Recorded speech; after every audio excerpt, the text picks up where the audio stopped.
How could it be that no one knew who he was?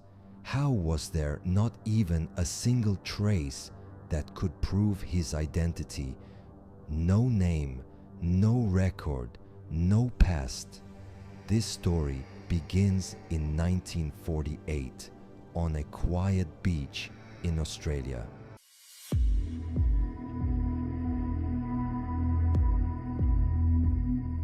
That night, the beach was calm.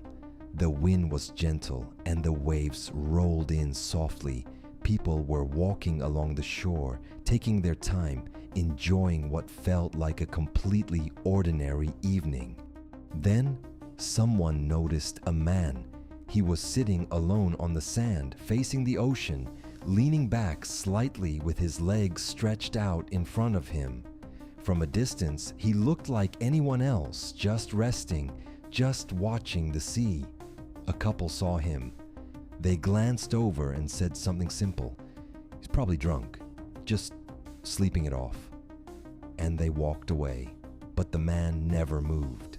The next morning, another passerby walked along the same beach, and there he was. Same position, same posture, the same stillness. Nothing had changed. Something felt wrong.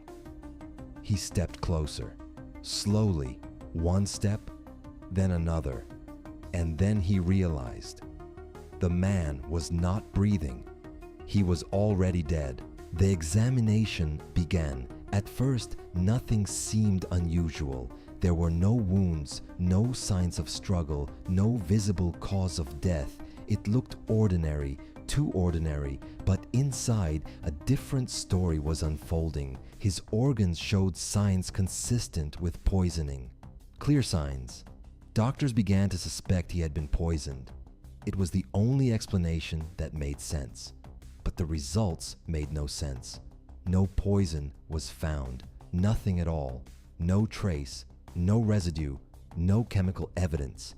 It was as if the poison had simply disappeared. An unexplainable condition, a death that couldn't be explained. Cause of death, unknown. The room grew quiet because this wasn't normal. This wasn't something they could easily explain. And then another detail emerged. And then his clothes, a shirt, a coat, pants, a tie. Everything looked normal until they looked closer. Every single label had been carefully removed. Not torn, not damaged, just removed. Cleanly, deliberately. No brand, no manufacturer, no origin. Nothing that could tell them where he came from or who he was.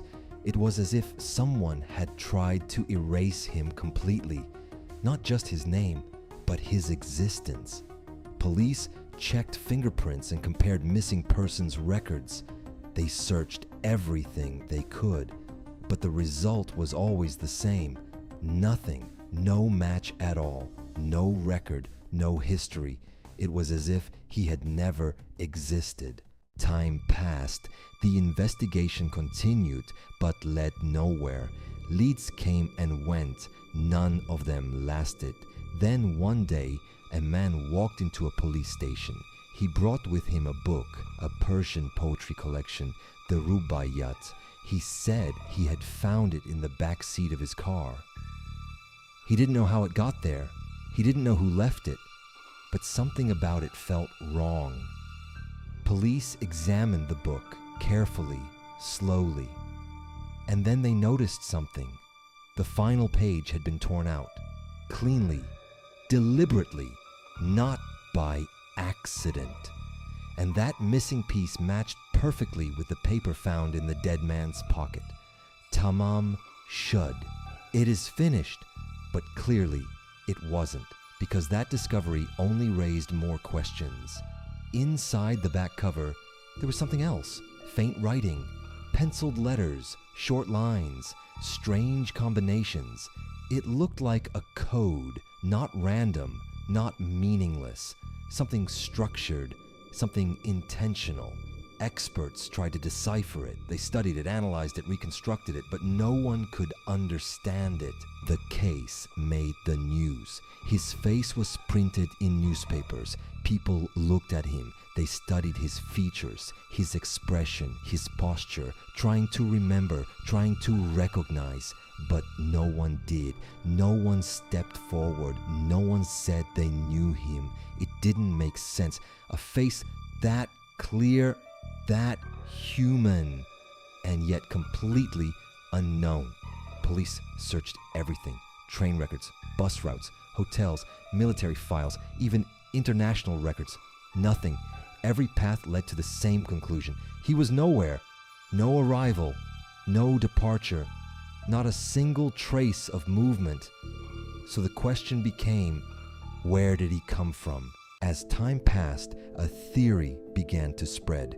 What if he was a spy? At first, it sounded unlikely, but the more people thought about it, the more it made sense. The Cold War had just begun. A time of silence, a time of secrets. Invisible battles were being fought across the world. Information was power, and people disappeared because of it. Hidden identities, secret movements, silent operations. A man with no name, no records, no explanation. It fit too well, too perfectly. Some believed he was on a secret mission, that something had gone wrong.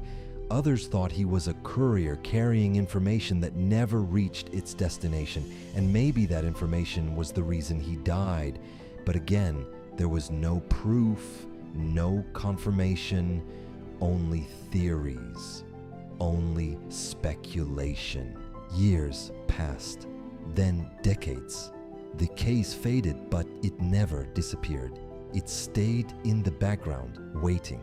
And then, many years later, science changed everything.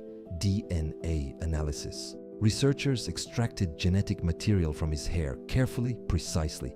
They began tracing his lineage, slowly, piece by piece. They followed one connection after another, data after data, until finally a name emerged. Carl Webb.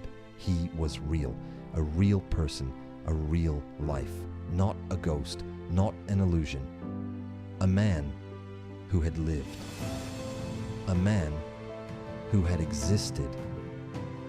He was never missing.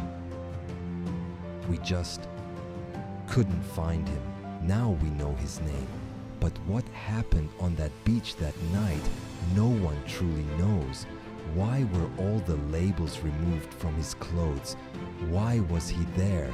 Tamam Shud. It is finished. But was it? Because this story never truly ended. And maybe the truth is something we were never meant to find. Or perhaps it disappeared with him. This story ends here. But in the darkness, stories remain. Will you stay for the next one? Dark Case Hub.